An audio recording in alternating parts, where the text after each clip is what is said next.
Howdy gamers, and as you can see, I'm a pretty big fan of video games and paper. I just wish there was a video game about paper. Paper Mario is a paper fanboy's biggest dream come true. In it, you get to play as, get this, a paper version of Mario. I know, it blew my mind too when I found out, so I guess we all have to thank Intelligent Systems who made the game, and then released it in 2000 for Japan, and then released it internationally in 2001. This wasn't Intelligent Systems' first time making an RPG though. They also had experience with making Fire Emblem games, although Fire Emblem is a tactical RPG, while Paper Mario plays as a turn-based RPG. It doesn't matter though, they must have done a good job, because when the game came out it received a lot of praise, getting a 93 on Metacritic, and was ranked 63 in Nintendo Power's top 200 game list. It might not seem like much, but to be fair, Nintendo has made a lot of games over the years. Anyways, it's safe to say that the game did great when it came out, so I guess we should really see if it does hold up all that well. Let's just head over to eBay and buy... Let's just head over to the Wii U eShop and buy it.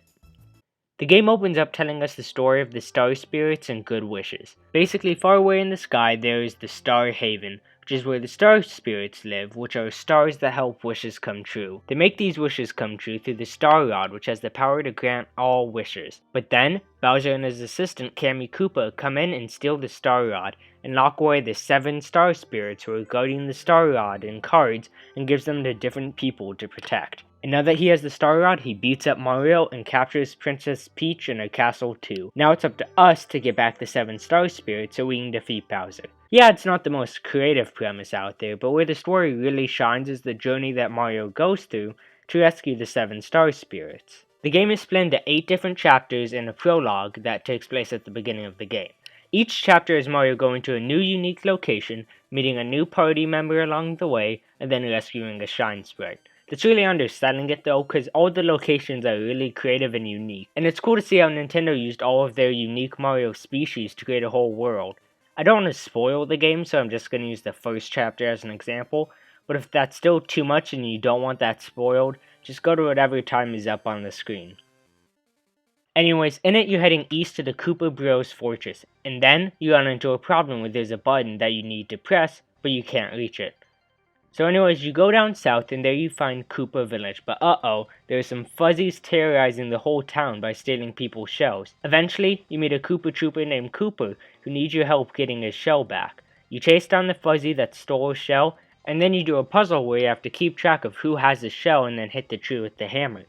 Then, you give Kooper back his shell and he thinks you're just so cool that he wants to join our party. Also, one of the things I really like about this game is that Mario is famous for defeating Bowser so many times, which I think is a nice touch. Anyways, each party member that you bring along has a special ability that no one else can do. Kooper has the ability where you can kick his shell and it'll come right back. At that point though, you might remember that switch that you couldn't hit earlier, and now you can hit it with Kooper. But before you can do that, the fuzzies change their mind and you have to fight them. After beating them up, they promise to leave Koopa Village alone, and there is peace. You then head over to the switch you couldn't hit earlier, and hit it, bringing down a bridge. After that, you make it to Koopa Bros Fortress, which is where the first Star Spirit lies. It's a pretty cool dungeon where you have to defeat enemies, find keys, and solve puzzles. But then after a bit, you fall for one of the Koopa Bros tricks, and then you fall into prison where you meet another party member, Bombette, who has the ability of blowing up walls. And the game does a great job of teaching you what walls you can blow up by having a wall that you can blow up in the prison to escape. From there, you use Koopa and Bombette's abilities in tandem to get keys and solve puzzles till you reach the Koopa Bros themselves and defeat them, saving the first Star Spirit. Keep in mind, that's just the first chapter. The locations get even more interesting as the game goes on with each chapter, with Chapter 7 being my personal favorite. That's besides the point though. A good story is important, but to have a good turn-based RPG, you also need a good combat system. Fortunately, Paper Mario has that. I'm honestly a pretty big fan of this style of turn-based combat. You get to fight as Mario and a party member at all times, and like I said, as the story goes on, you get more party members to choose from. You can only use one party member at a time, and each party member has multiple different attacks to bring to the table, all with their own uses. Again, to stay away from spoilers, let's just stick to Chapter 1, but even here you have a lot of different ways to attack. First, Mario has 2 main attacks, with a hammer attack and a jump attack. The hammer can hit people on the ground, while the jump attack can hit enemies in the air. And to keep things interesting when attacking, there's a button prompt on screen that if you do, you get to do more damage. For example, when attacking with a hammer, if you hold the control stick all the way to the left and then let go when the light turns red, you'll do extra damage. It doesn't really feel shoehorned in at all, and the prompts vary from attack to attack. Some will have you pressing A as fast as you can, while others will have you pressing A at the right time to land an extra hit. On the other hand, when you're being attacked by an enemy, if you press A right before they hit you, you'll take less damage. Other times you'll have to press A as fast as you can to get the enemy to stop attacking. Usually though, it's the former and you'll just be pressing A at the right time. It's nice though and feels good to get the hang of, and with each enemy attack being different, it keeps you on your toes about which enemy will do what attack, and mastering that enemy's attack pattern of when to press A is really rewarding.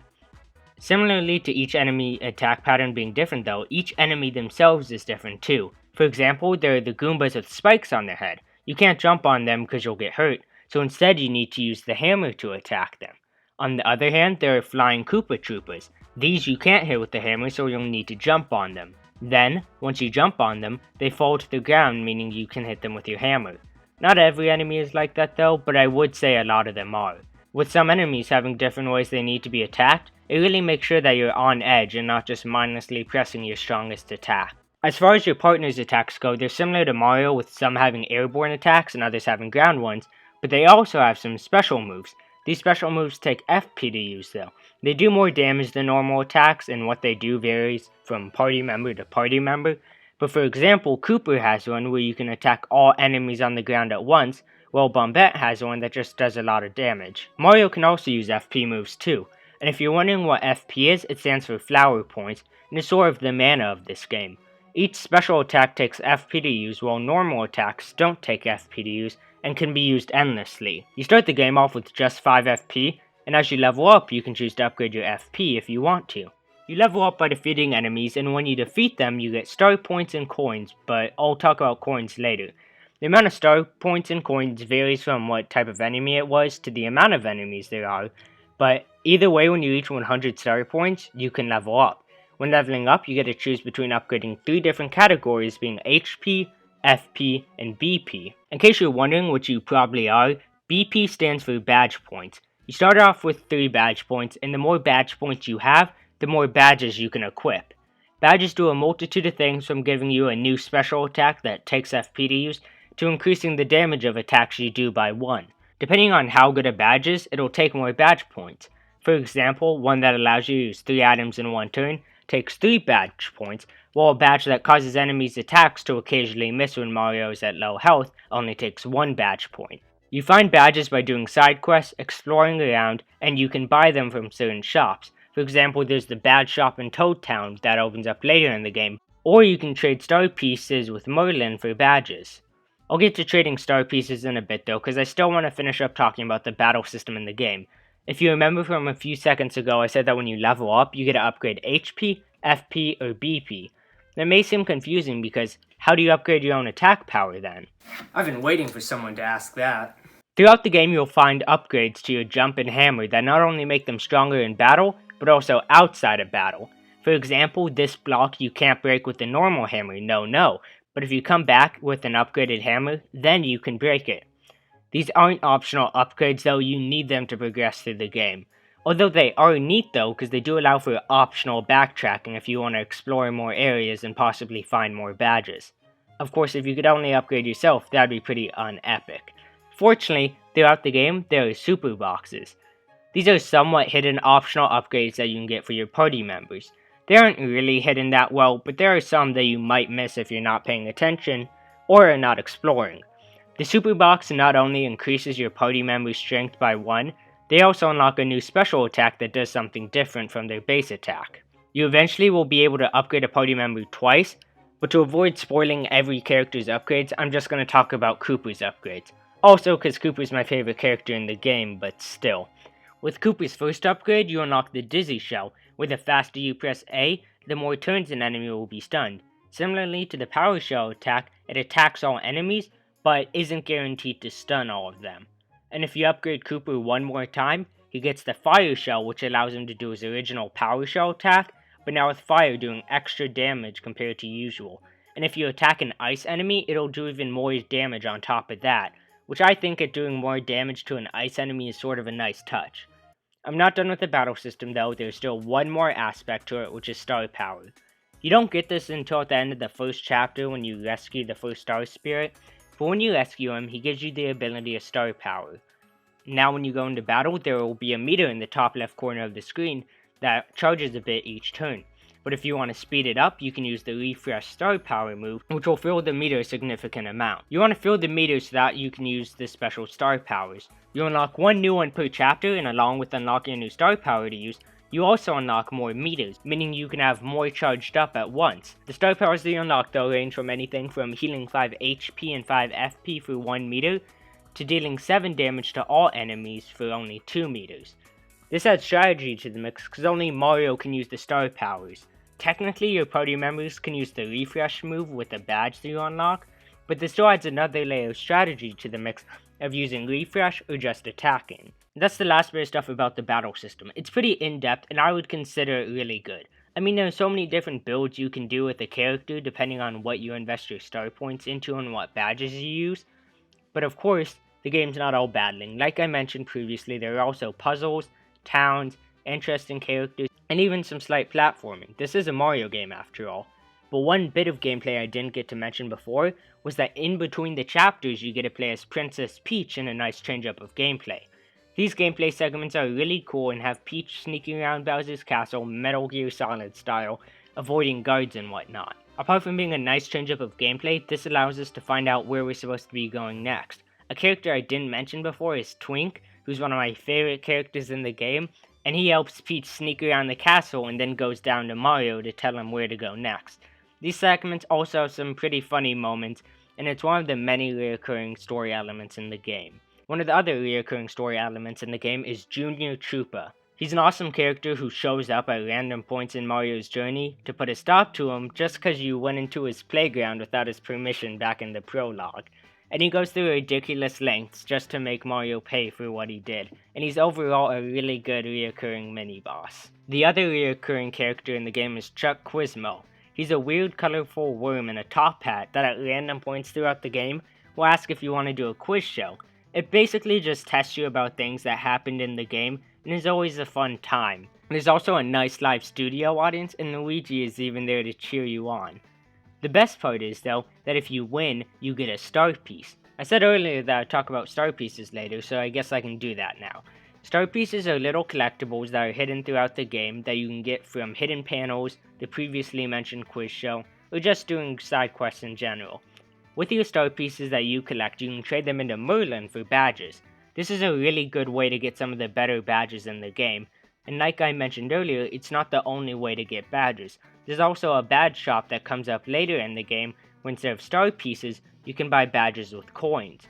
Every so often there will be new ones for you to come back and get, and honestly, this is how I spent most of the coins I had, just buying badges. It's not the only way to spend coins though, the other way is through the item shops throughout the game. You can find an item shop in every major town, and there you can buy items.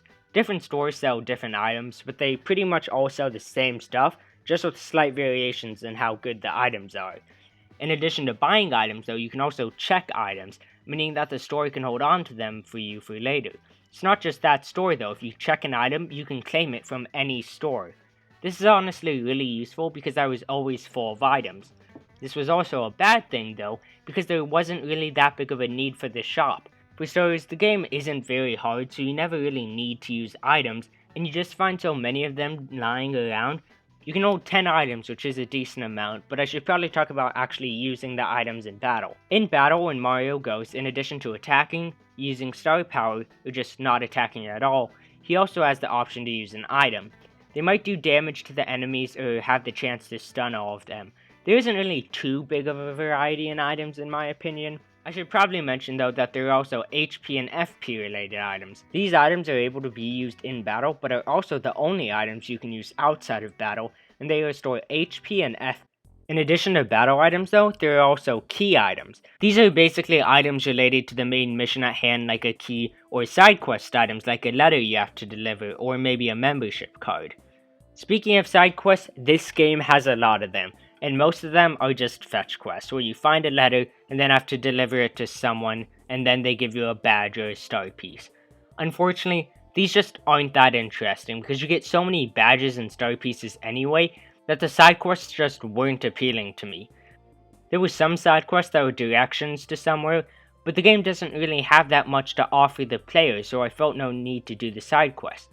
Take Legend of Zelda games. Those games have good side quests that you want to do because you might get a new weapon or a heart piece, which is helpful because Legend of Zelda games, for the most part, while not hard, aren't easy either. And like I mentioned earlier, this game is pretty easy.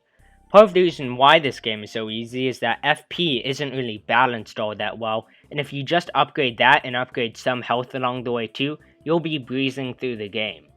Anyway, another reason for wanting to do side quests in games is because they're fun, but no one wants to do basic fetch quests because for the most part, they aren't that fun.